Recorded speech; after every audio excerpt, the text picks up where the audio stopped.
welcome to the Prevention Centre's Public Health Law Community of Practice. I'm Maddie Heenan and I'm a Research Associate and PhD candidate at the George Institute for Global Health, and I'm the chair of this Community of Practice.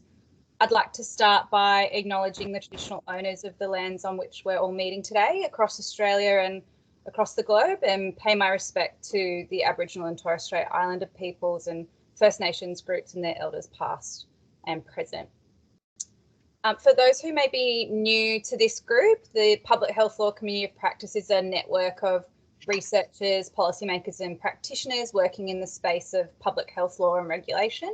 And we host forums like this once a quarter where we have guest speakers present for 20 to 30 minutes, followed by a discussion. So today we'll be hearing from leading public health and consumer law experts, Maris Ash and Ted Merman. They'll speak to their experiences in designing and implementing model laws and policies to promote health equity across the United States, and their experiences working with governments and communities to defend them against litigation. Maris is a lecturer at Berkeley Law, University of California, and the founder and former CEO of Change Lab Solutions. She's pioneered the use of law and policy to solve complex problems related to institutionalized inequities and poor community health, working with all levels of government and local communities. Her expertise is in health law and policy through the lens of systems thinking and social justice. Joining her is Professor Ted Merman, the Executive Director of Berkeley Center for Consumer Law and Economic Justice at University of California. Ted has spent over a decade assisting local, state and federal agencies in the development and defence of innovative policies in public health and consumer law, and helping litigate consumer rights and public health cases. He's worked with legislatures and advocates in California and across the US to pass public health and consumer protection laws. His expertise is in consumer law and protection, as I mentioned. So welcome to both of you. Thank you so much for joining us on a different time zone. It's great to have you. I'll pass over for your presentation. Hi, everyone. This is Maris Ash, and I'm saying hello from Tuesday. So I hope everything's going well on Wednesday. I can see on Ted's sweater that he's got his I voted sign on. We have big elections, primary elections going on in this country today, but you guys already know the outcome. So I hope we did well. So let me share my screen, which Maddie, I think you need to let me share because it's not letting me share anymore, because I think you just tried to do it when we were practicing. So the little share button, only the media organizers and presenters can share. It's not letting me share suddenly. Oh. My role has been changed. Some Karen, actions like sharing contact won't be available. That Maris shared it a moment ago. Yeah, I could, but I can't now. It says now I can. Whatever somebody just did worked. Great. Okay, great.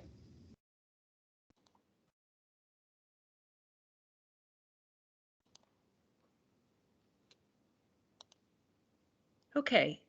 So can you all see this? Does it show up properly and all that as I move through? Somebody give me a great. So I'm thrilled to be here. I've done some consulting work with Maddie and her team over the last few years. I was actually hoping to be in Australia in March or April, I can't remember, 2020, right when the pandemic happened and we had to pull back all of those plans. And so I'm sorry I didn't get a chance to meet many of you in person. Maybe that would have been possible then, but I'm thrilled to be here now. And I'm here with Ted Merman, as Maddie said. Ted and I have been colleagues for probably 20 years now, right at the edge of practice in the United States on using law and policy to protect public health. So I'm thrilled that he's my partner in this. I'm going to do the beginning part of this presentation, then pass the baton to Ted because he was much more involved in the litigation, that we had some litigation with this, and he was one of our lead attorneys on that effort. So I'm thrilled he can present that information for you. So I'm going to briefly talk about setting the context, defining the problem, and I'm going to be looking at obesity rates in the United States. I'm going to review a whole slew of law and policy strategies with particular focus on soda taxes and warning labels, and talk about how the industry pushed back on us, what our experience was, and Ted will talk about the litigation parts of that, and then we'll open it up for discussion and turn off the slides probably when Ted comes on, and just be able to talk with each other directly. So as Maddie said, my background is Change Lab Solutions. I was the founder of that about 25 years ago. It's a multidisciplinary team of lawyers, urban planners, public health specialists, really purposefully multidisciplinary so that we're thinking in systems all the time. How does one affect the other? We develop model laws and policies and how-to toolkits. The idea is to demystify the law so that public health officials, community organizers can use it. All of our model laws and policies dot the I's and cross the T's so that state and local government attorneys will be able to rely on them too. So we can kind of grease the skids instead of attorneys saying, oh no, there's risk there and I don't have time. So the answer is no, we can't move forward. We're trying to make sure that they'll be able to say yes to some innovative changes in communities. Over the years, the focus has really been centered on structural determinants of health, health equity, and racial justice. And our funders are the Centers for Disease Control, state and local health agencies, and a broad array of philanthropies and health systems in the United States. Just to ground us in the social determinants of health, I don't know if this graphic is popular in Australia, but it's one of the clearest ones, at least in the US. So basically, the message here is that all of these things, economic stability, neighborhood, physical environment, education, food, but everything else has to do with obesity, and that we're looking at those core determinants to really move the needle. And I'm just going to show you 3 slides. St. Louis, Philadelphia, and I forget what other city, we'll see, of what happens when there's great disparities. And this, in the United States, there's a long history of structural injustices based historically on racism, and the legacy and vestiges of slavery are still alive and well in our health statistics and in the lived experience of many people. This is St. Louis, Missouri, just a few short miles, 12 years of life expectancy. Chicago, even shorter number of miles, 16 years of difference in life expectancies. These are higher income communities to lower income communities. And then Philadelphia, 20 years differential. So it's a huge impact, these social determinants of health. And there's a whole conversation we could have about that. But I want to just, I got my start in tobacco control. And before I get into obesity, I just want to, and I'll come back to this same image. We call this a health impact pyramid. Tom Frieden, who was the director of the health commissioner for New York City and then the director of CDC for a number of years under the Obama administration. This is his work. And you see at the bottom of this pyramid are the socioeconomic factors. And over on the left, if we worked on poverty reduction, quality education, safe housing, livable wages, we would be driving down tobacco control. Tobacco usage tremendously. That will have the biggest population health impact by working on those factors. Moving up the pyramid to changing the context, smoke-free environments, tobacco taxes, age restrictions. A lot of what I'm going to be talking about in the obesity world is going to be changing the context, these model laws and policies. Long-lasting protective interventions, nicotine reduction therapy, maybe vaping. I'm seeing new evidence that maybe vaping's helping smokers quit. We'll see. Clinical interventions, inhalers, lung cancer screening, chemotherapy, and then education, stop smoking campaigns, doctors, counseling patients, and the like. And so at the top of the pyramid, it takes, as you see the slide going, the white language, increasing individual effort. There's a lot of education that we would need to do to drive population health impacts by using education alone, but for population impact, we want to be at the bottom of the pyramid. And we know that smoke-free environments and tobacco taxes and age restrictions have been enormously powerful. And we did this work in California in the 90s, and the Robert Wood Johnson Foundation and the Centers for Disease Control came to us and said, would you do for the nation in childhood obesity prevention what you did for tobacco control in California? And so that's what I'm going to show you, move just forward into defining the problem of obesity in the United States and what we were asked to do.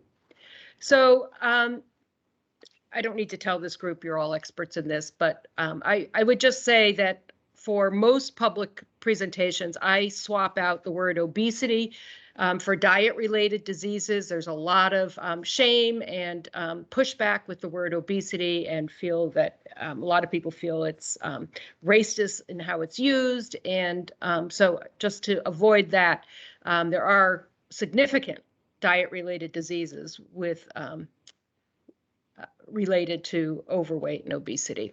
So I'm going to show you about 20 years worth of slides, and I'm going to move through them pretty quickly.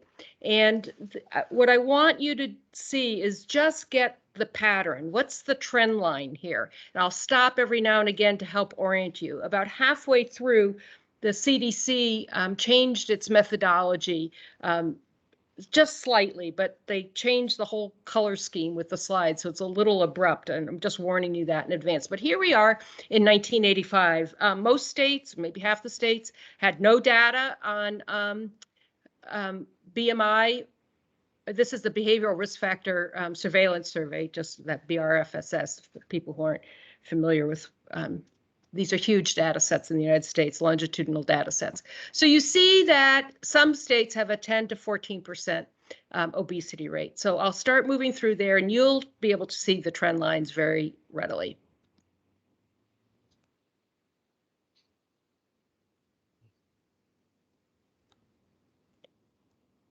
We've just added 15 to 19%.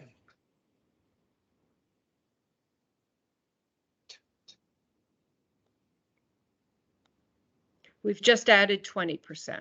And it was right around this time that antennas started going up in health departments across the country and at the Centers for Disease Control. We've just added 25%. We've just added 30%. And it was right around this time in the 2004, 5, 6 that we started getting involved in obesity prevention work.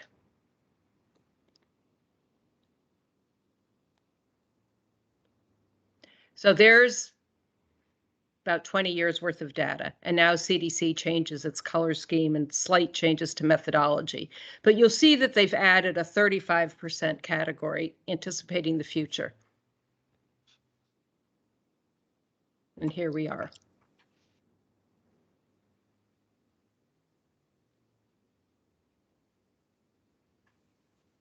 We've added a 40%. Things got a little bit better during COVID, I think because people weren't eating at fast food, but that's just my guess. And you'll see here now, and this is the last slide, that they've added the ability to go to 45 and 50% on these slides in the future.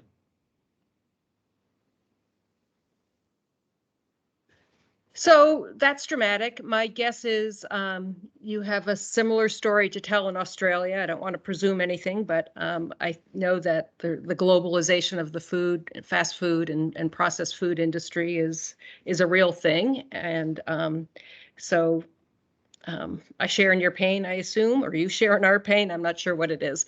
So as I mentioned, we were asked to we had developed most of the tobacco control laws in the United States, probably started at our shop in Change Lab Solutions. They started in California and they moved throughout the rest of the country and really have gone around the world. We don't have everything that Australia can do because of we can't control advertising as much due to our constitutional prohibitions. Ted is an expert in that, so we can get into these kinds of issues in our discussion and his presentation. So I just want to talk through some of the things that we did. First of all, I want to mention that a whole bunch of this work happened during the Obama administration. The Centers for Disease Control, that 2008, we had a global economic crisis, and the federal government stimulated state and local activity by putting a lot of money into the Centers for Disease Control to work on public policy related to tobacco reduction and obesity prevention. And a whole bunch of those resources came to us in addition to from the Robert Wood Johnson Foundation. And Michelle Obama, this was her major contribution as a first lady. She took on getting kids healthy, and she called it the Let's Move campaign. You see her there on the left, and on the right is with some sports stars. Serena Williams is right next to her. Mrs. Obama's in the red sweatshirt. She has a different hairdo there. Colin Kaepernick is the man behind her. He's a big U.S. football star. So we started working on active transportation to have bikeable, walkable communities. And this is where our work with land use planners really came to bear. We were working with housing specialists on smoke-free housing before and started learning about land use planning in that regard. We were trying to get parks and even public sidewalks to go smoke-free. So we needed land use planning experts as part of our team. But this combination with public health lawyers and land use planning really moved the needle for us in active transportation opportunities. We looked at land use zoning control, another extension of this. So the overproliferation of fast foods, particularly in low-income communities.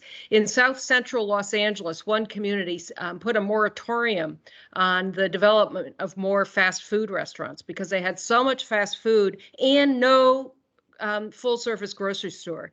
So along with the moratorium, and this was all grassroots community organizing doing this, along with the moratorium, they worked with the Economic Development Office of the City of Los Angeles and put financing together to bring a full service grocery store. This is South Central Los Angeles, if you know that, a very low income community, predominantly community of color, just demanded healthy food because, as the ministers in those communities were saying, we're having unequal opportunity and deaths, too many funerals for people in their 50s. One of our major strategies when we really got a lot of pushback on advertising controls. What if we can't regulate advertising?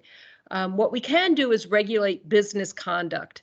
And McDonald's had always had these Happy Meals where you'd get a burger, French fries, and soda, and have toys that go along with it. And these toys, as you all probably know, are hugely alluring to children. I can tell you from my personal experience with my son, who for whatever reason didn't want to eat hamburgers, but wanted the Buzz Lightyear toy with a huge floor-to-ceiling window of Buzz Lightyear. And he had to choose, are you going to get the toy? Or if you do, you're going to have to eat a hamburger. And at the end of the day, he decided, with tears in his eyes, that he had other Buzz Lightyear toys and he'd forego the hamburger. But we decided, all right, we can't go after the advertising of Happy Meals, but we can go after what is inside. That's business conduct.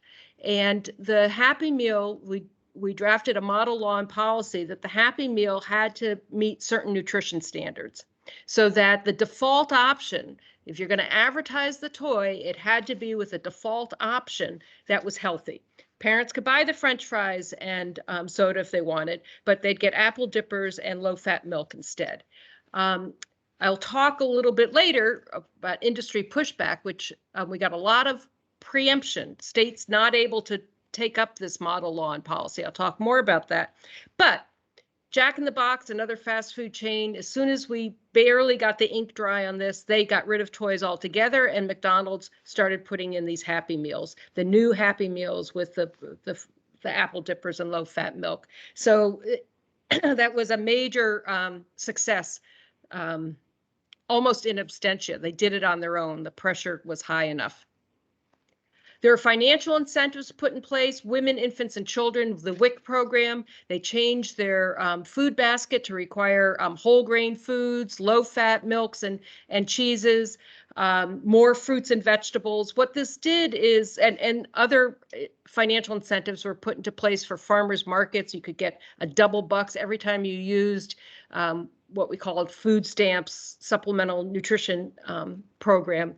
Every time you used it in a farmer's market, you could get a 2-for-1 special on the fruits and vegetables. And all of this helped, and particularly the changes to the WIC program, helped the corner stores, the really small mom and pop shops, to stock more healthy foods instead of just simply junk food, which is their norm. And they often didn't keep fruits and vegetables. But because so many low-income moms were now having to get healthier foods, they stocked healthier foods. Family-friendly checkout aisles. This is something I know that has been considered in New South Wales, is in place here in Berkeley and in many places across the country, so that whine factor from kids, can I have this, can I have that, that at least there's healthy options there.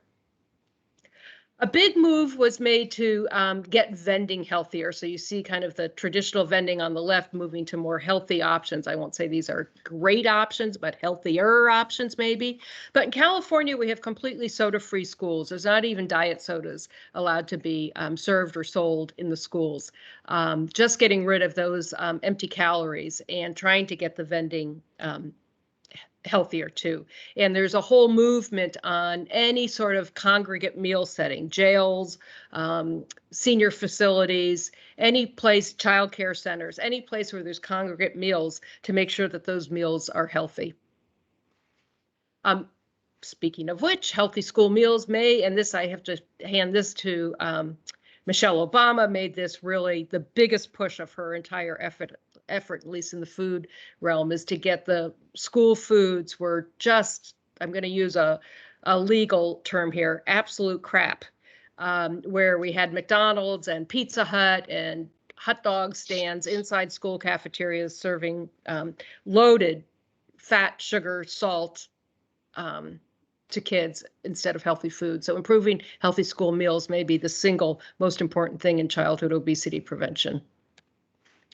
Menu labeling was an enormous push, started in California, well, started here and there in progressive communities around the country. And then in the Affordable Care Act, a big piece of legislation in 2010 became a national effort, so that any chain restaurant with more than 15 chain restaurants nationwide has to post calories. Lots to say about that. Well, I'll save that for discussion if people are interested in learning more or knowing our experience.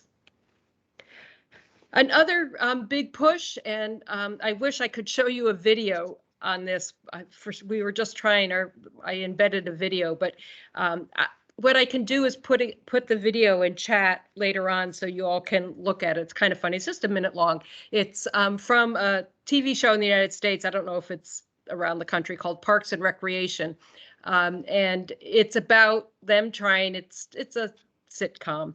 It's about them trying to have healthier, get rid of huge portion size in for big gulp sugary drinks. This was passed in New York City, but did not survive. But one of the things, and I'd like to expand on this more so when we get to discussion if people are interested, I think one of the major takeaways from all of these strategies, and I'll talk about more, is the community engagement and public education and the outrage that people have when they realize how many calories are in these things, what size products they're selling. The size of the product is another business conduct strategy we were trying to use, but I think there's a lot more that could be done with product size and supersizing everything and bundling unhealthy foods together for a modest price and many, many, many more calories. 2 campaigns and really were hard for us. And I want to talk about them briefly and then pass the baton to Ted to talk more about the litigation strategy, and then we'll both answer your questions. One is trying to put warning labels on about sugary beverages at points of sale, on billboards, on sides of buses, on products themselves. This got us right into the smack of the First Amendment in the United States. You all in Australia don't have the constraints that we do. It was a multi-year effort with several rounds of litigation. And I'll let Ted talk more about that. And then to put taxes on sodas. And we'll also talk about what part of the industry pushback. We have taxes on sodas in Berkeley. It's a regressive tax, so that money is dedicated as part of the design to working on nutrition programs in low-income communities to balance out the regressivity. All the schools in Berkeley have school gardens. The farmers market is in part funded by this, and other different maternal and child health programs are funded. We raise over $1 million a year, and Berkeley's 130,000 people. And just recently, this is February 2024 from Journal of American Medical Association Health Forum, one of the first. They've had a hard time evaluating the soda taxes because the denominator has been relatively small, but you'll see here in this cross-sectional study of SSB's sugar-sweetened beverage taxes in Boulder, Colorado, Philadelphia, Pennsylvania, Oakland, San Francisco, Seattle, Berkeley is part of that too. We're associated with a 33% composite increase in prices and a 33% reduction in purchase volume without increasing cross-border purchases. People moving, just, all right, I live in Berkeley, I'm going to go to El Cerrito, the next town up, and buy my soda there so I don't have to pay the tax. That didn't happen. The results were sustained in the months following tax implementation. So the results suggest substantial, consistent declines in purchases across several U.S. cities, and in just the exact same thing we see with tobacco taxes or alcohol taxes seems to be playing out in sugary beverage taxes too. It's not the end of the story, and we'll come back to that in a moment. So just going back to this health impact pyramid, again, social economic factors, poverty reduction, quality education, safe housing, livable wages, that's going to move the needle the furthest and the fastest. Most of what we were able to work on is changing the context, and the strategies you just reviewed are all part of that to make the individual's choice and default decisions easier.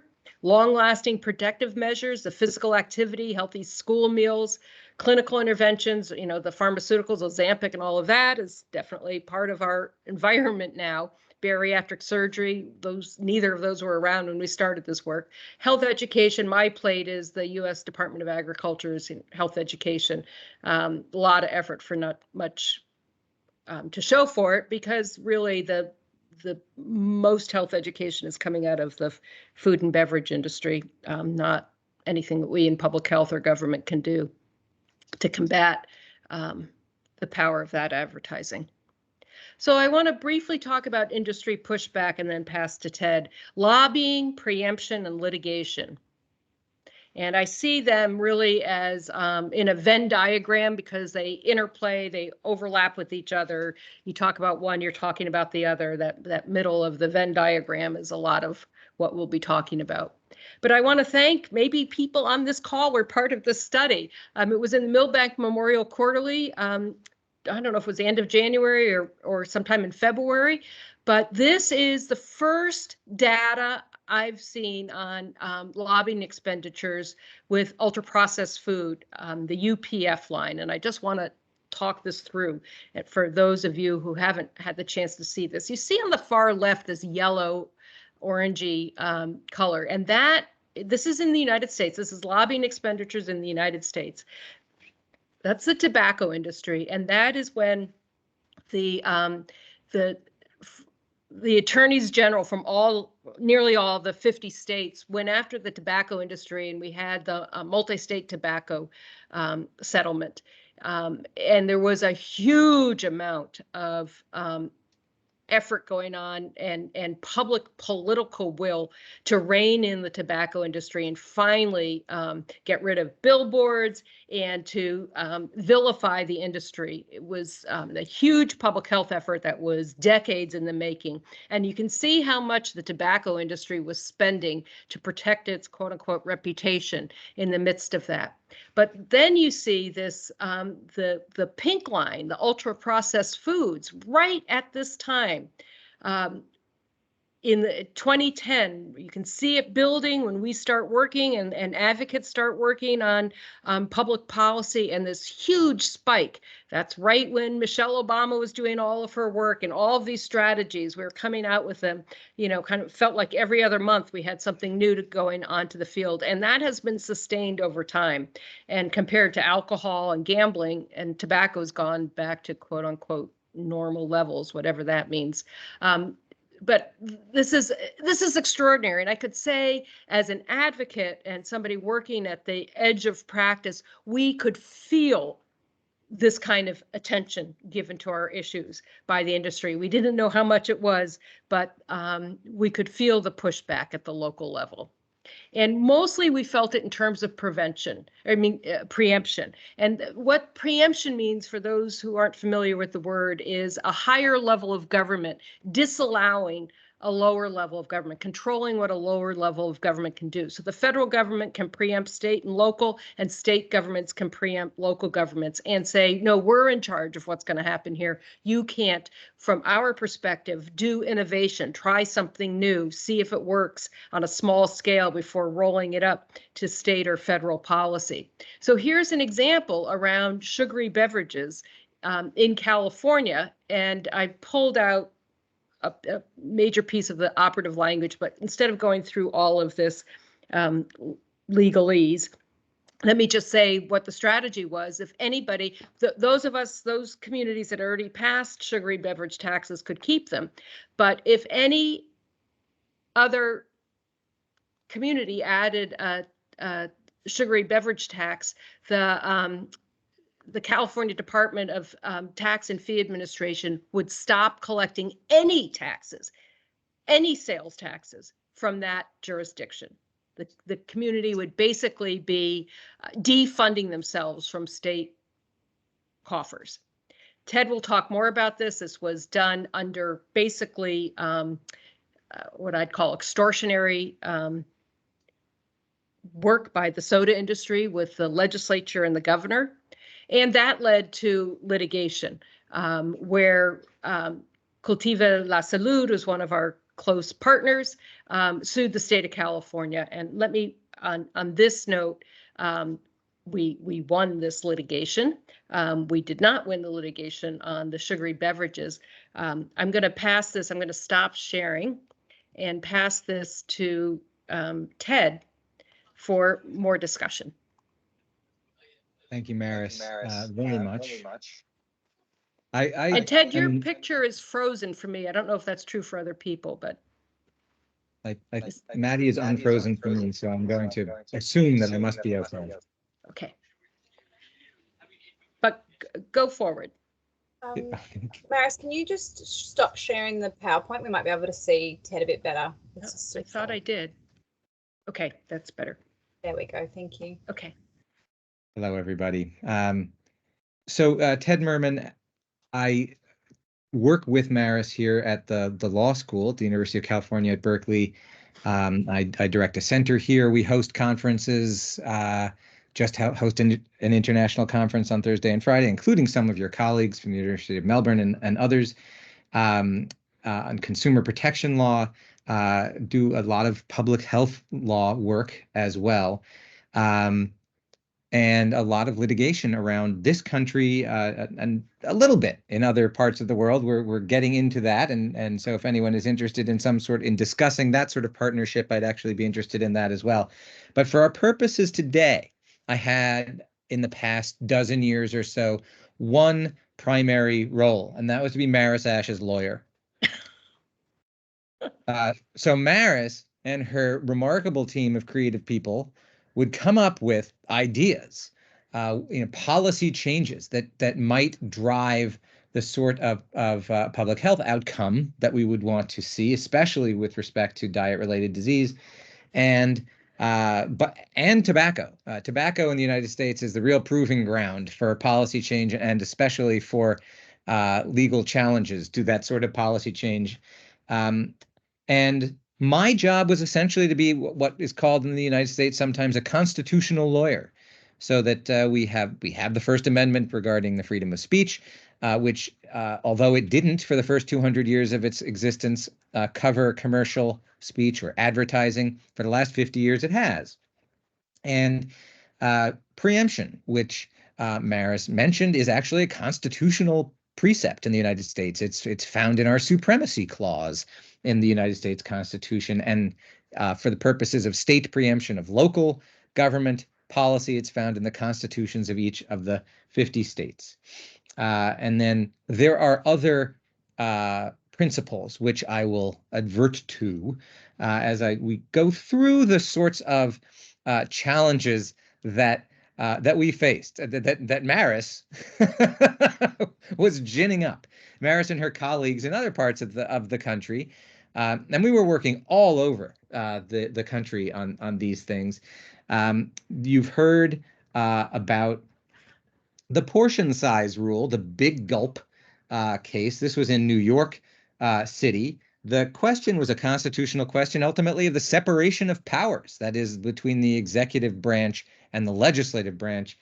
And it was unique to New York State. We fought it all the way up to the top, almost won. If there had been another layer of judicial review, we would have won. But the most important piece, I think, is what Maris was going to show you, was that excerpt from Parks and Rec, in which the characters are discussing I think it's I'm not going to be able to do the probably a 4-liter size cup of soda, and it's a tub, and the representative of the soda industry is saying, and this is the child size, and someone says, the child size? How can you call this the child size? And the representative says, well, it's about the size of a small child. So that is if we had had more of that, and maybe a little less, or in addition to the constitutional law that we were working with, we might have been more successful. And so here's one of the real principles that we bring home, and Maris has alluded to this already. You need the public on your side. There needs to be public awareness, no matter how firm, how well developed constitutional principles in the United States may seem to be, and how much litigation may go on here.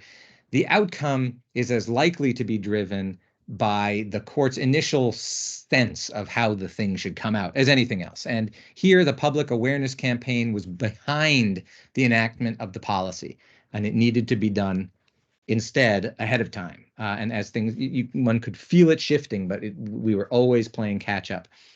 So that one we lost. The toy giveaways that Maris mentioned, the constitutional questionnaire is the First Amendment, and the answer essentially was that this was conduct rather than speech. It therefore was not a question of the freedom of speech, and this survived. Menu labeling rules, putting calories on menu labels, starting with New York City and then San Francisco, although the San Francisco law was preempted by a California state law, and then there were probably 24 jurisdictions across the United States which had come up with some form of menu labeling, and ultimately it was taken up in, of all years, 2010. Remember when the lobbying spike that Maris averted to occurred? That was our Affordable Care Act, the United States' closest attempt at expanding, or the most significant attempt to expand healthcare in modern times in this country. It also included a national menu labeling provision. All of these provisions were challengeable under the First Amendment. As I mentioned, this is because to some degree the law was compelling these largely fast food restaurants, these chain restaurants, to speak, to give information. There is an exception to the protections of the First Amendment when it is uncontroversial and factual information that is being provided. And so we won. We won again with other similar campaigns regarding putting sodium symbols on menu boards, and we are in the midst of seeing what happens with added sugar symbols in various places, very similar circumstances. But again, from the point of view of the constitutional lawyer, we're winning. The warning, where did we lose on the First Amendment? We lost on the SSB billboards. And again, the problem was not so much whether what was up there was a controversial or factually agreed to across the board by scientists. It was that people were kind of surprised, maybe more than a little bit surprised, to see it on a billboard. And again, we got ahead of the public health community, got ahead of the population, and violating the "don't get ahead of the population" provision of our public health success schema. As a matter of the First Amendment, this almost wrecked the doctrine in the United States, and we've been working for the last 5 or 7 years to try to bring it back to a place of some rationality. The last of the policy interventions that I'll talk about is the SSB taxes, the sugar sweetened beverage taxes. I consider this a victory. It's quite a story as a policy matter. Getting the first effort to get a soda tax passed was the policy. The public health folks got ahead of the population of the city of Richmond, California, which is very near Berkeley. And their initial attempt to put this on the ballot actually failed. Berkeley learned from this and did a very extensive public awareness campaign as part of the election. I should say, for those who may not have this, and I don't know if this is part of the Australian political landscape, in California, though not in the United States as a whole, voters can enact laws directly. And so, and often they are, not always, they are tax related. In this case, in Berkeley, the voters of Berkeley adopted this tax, and that's a good way of making sure that you have people on your side. Initially, the voters of San Francisco rejected one. The folks were hired. People who did not live in San Francisco were hired and bussed in to street corners in San Francisco to hold signs opposing this terrible tax that was going to be placed on their soda. And then it was revealed what had happened in that first campaign, that these were not, in fact, San Franciscans, that they actually disagreed in many cases with what it was that they were being paid to yell on the sidewalk. And the second time through, it passed in San Francisco, it passed in Oakland, and then it was stopped in this extortionist campaign that, again, a voter initiative.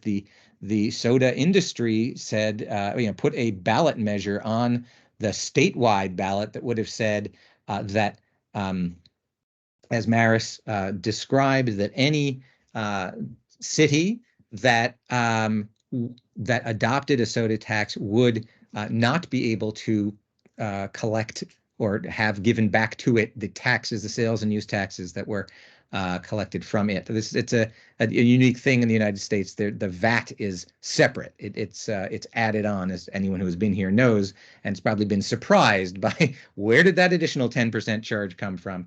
And so that money was denied to, or would have been denied to those localities. They contacted the state legislature and said, please don't let this initiative happen to us.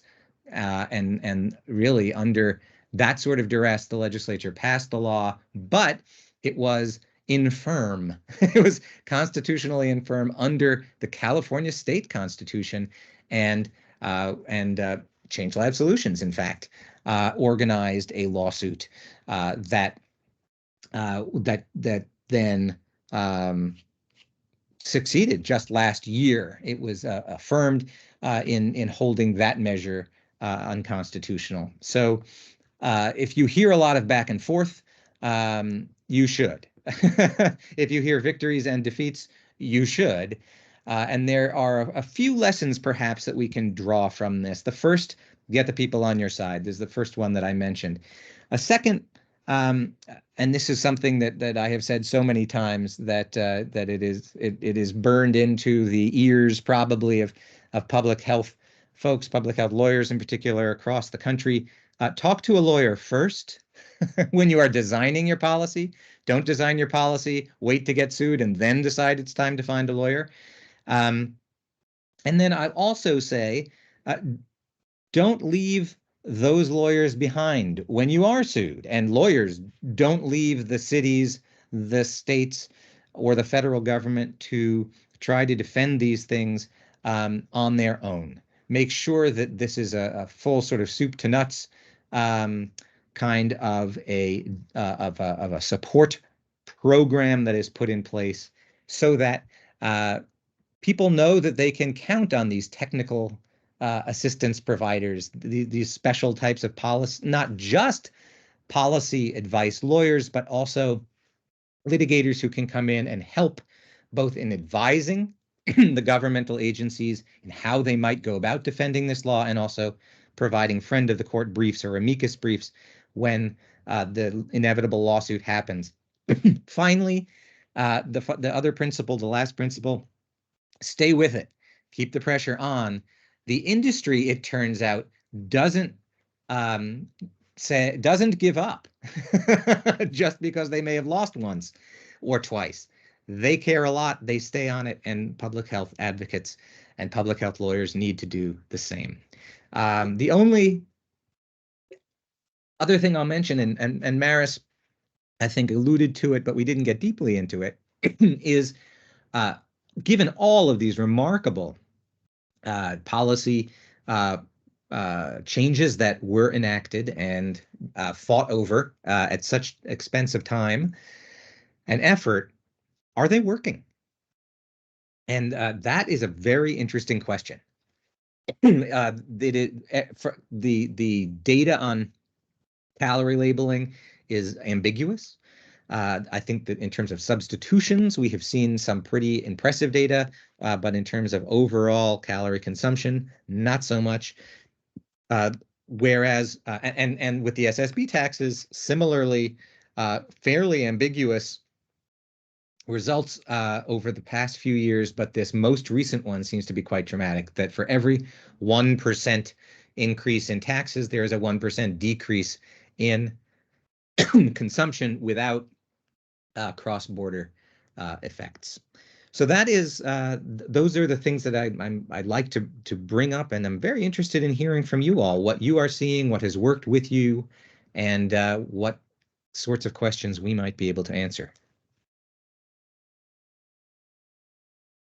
Thanks so much, Ted and Maris. It's a really fantastic presentation. It's wonderful to hear from your experiences and learn from you both with your extensive background. We don't have a lot of time for questions, unfortunately, but if you've got any, please raise your hand. You can ask them directly or pop them in the chat as well. I'll start with a question.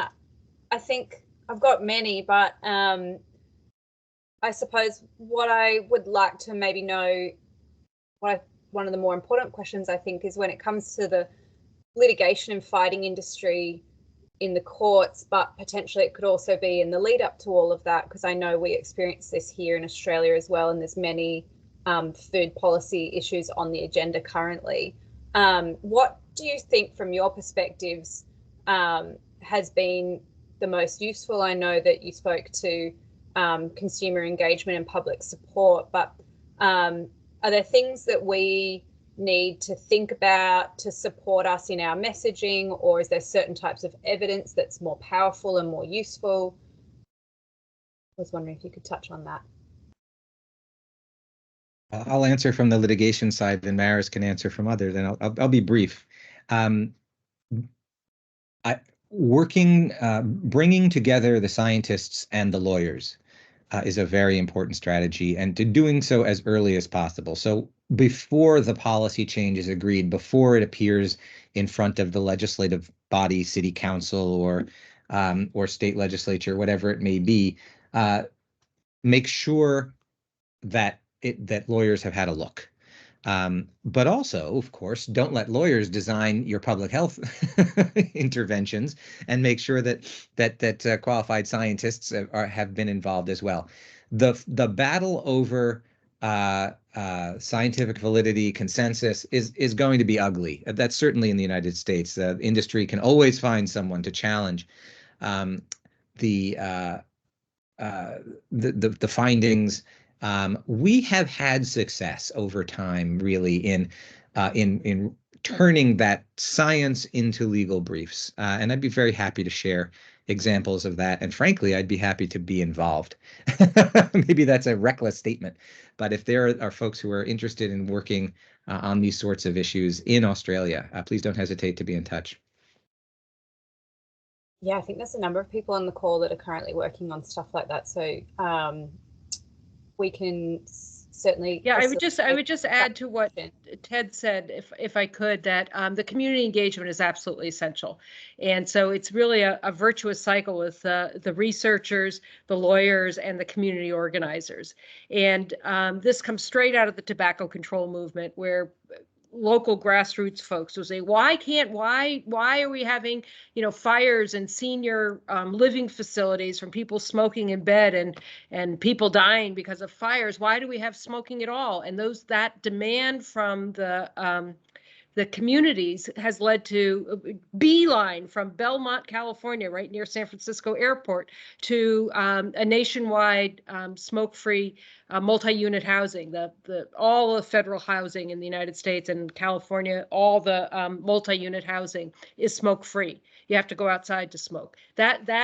That engagement, and when we had this national push for menu labeling, in the front top of the fold, back when we used to have newspapers, remember them? And top of the stories on TV news were these quizzes you can take. Guess how much sodium is in this? Guess out of these 4 dishes, which one has the most fat? At fast food restaurants, and people would take these quizzes and they're like, oh my God, that's terrible. I'm feeding that to my kids. The outrage that people had was drove policy. And it's that combination of getting people aware, getting angry about what the offerings their kids have and in their neighborhoods, what's available to them, and channeling that into policy change.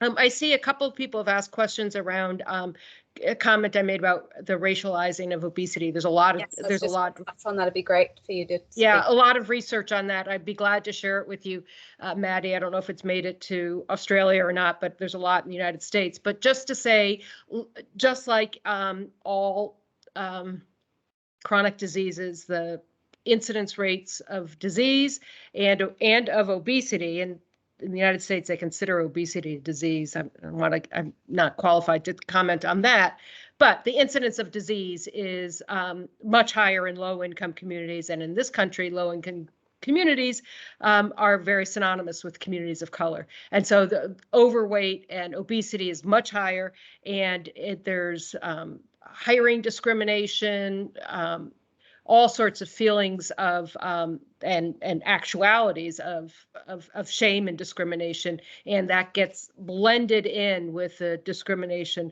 the historic discrimination against communities of color, and the racialized nature of land use planning decisions and school financing and all of that. It all becomes a blended mix and gets associated together. So I'd be glad to share lots of good research on that.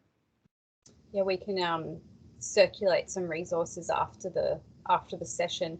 I was wondering, sort of building on that, have you found, so there's obviously been a big impact with the way that things are framed and the messaging used in working towards these policies. So you mentioned that you have shifted to not referring to obesity and saying diet-related diseases and perhaps other sorts of frames. I was wondering if you could speak to the impact that that might have had recently in some of the advocacy efforts. That's a good question, Maddie, and I don't know if I have an answer to that. The movement, the food security movement overall is, I would say it's food security that's more the focus, and access to healthy foods. I mean, that instead of, I don't think we'd start a quote childhood obesity prevention campaign today the way it was done 15 years ago. That framework, just to tell the story in the United States, we were in the middle of that campaign right when we had a big, one of the first big movements around Black Lives Matters. It was a police killing of a unarmed Black man, and it created just outrage in this country. And we were getting together as community organizers, Robert Wood Johnson Foundation grantees, every 6 months to strategize. And we all were in Philadelphia. And to get to our meeting, we had to drive through the first Black Lives Matter demonstration in Philadelphia, and we all got together. We were crying, and childhood obesity is not the #1 problem in our low-income communities, with gross disparities in health outcomes. I showed you some of those maps of decades difference of longevity. It's not childhood obesity. It's and this is the beginning of the shift of the work to racial justice work and economic justice work. So food security and literally access, having healthy foods that are affordable in a neighborhood, and making sure that those price supports through our federal and state augmenting SNAP program, Supplemental Nutrition Assistance Program, and other price supports for families are in place, and that will drive healthy eating. So I don't know if that answers your question, but it's much more of a food security rather than a, obesity prevention framework. Yeah, no, thank you. That makes a lot of sense to me. And I think, you really highlighted those social determinants and the inequities and how they really underpin everything else. We will go. Amy has her hand up. She's got a question for us. We've got time for just one more. So, Amy, do you want to come off mute and ask the speaker? Hey, yeah. Thanks, Maddie. Thanks, Maurice and Ted. That was really nice to listen to. I will keep it snappy. I was just curious. So, the strategies you gave and discussed were on that second level of the pyramid, and I just wondered if you had any examples of how you'd use litigation or seen others use it on the bottom level to get that more like the biggest population level change. Well, I can talk briefly, and then Ted, this gets into details in the United States, but there's been funding to make sure that affordable housing happens in wealthy communities too, that we just don't keep concentrating low income housing in low income communities. But the schools are better in higher income communities, the social capital is better, and there's lots of data about having low income people having access to people with a lot of social capital gives those kids a leg up. So that's one way, and that's taken litigation to force the federal government to respect it's called affirmatively furthering fair housing. It's, details in the US, but that would be an example to take the laws that are on the books and actually enforce them so they do what they were meant to do, which is make sure that low-income people can have access to to better schools and to all the amenities that wealthier communities would enjoy. That's one example.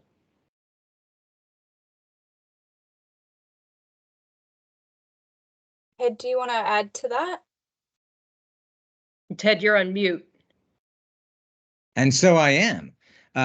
Very briefly, there's two types of litigation. One, when a government at whatever level is sued because of a policy that it's adopted, and we have helped to defend those policies.